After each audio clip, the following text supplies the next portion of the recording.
Sa Quezon City, nagsagawa ng Black Friday protest ang mga kontra sa paghihimlay kay dating Pangulong Ferdinand Marcos sa libingan ng mga bayani. Ang pahayag na ito ay pahayag ng mga kaburuan ng universidad na kasalanan ginawa. Dito inihayag ng mga biktima ng torture at pang-aabuso ang kani-kanilang karanasan noong martial law. Ayon sa mga nagprotesta, hindi nila inaasahang ngayong araw na ang libing.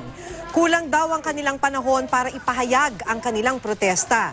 Pagkatapos ito, diretso naman sa UP Diliman ang mga demonstrador.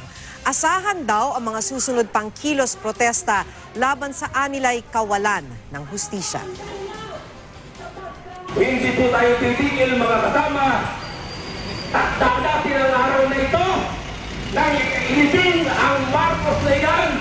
Naninindigan tayo. Hindi tayo titigil hanggat hindi nagtatagumpay ang ating makatwirang revolusyon.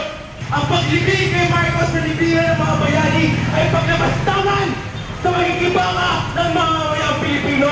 Ito ay pagkunsinte sa kawalan ng hustisya.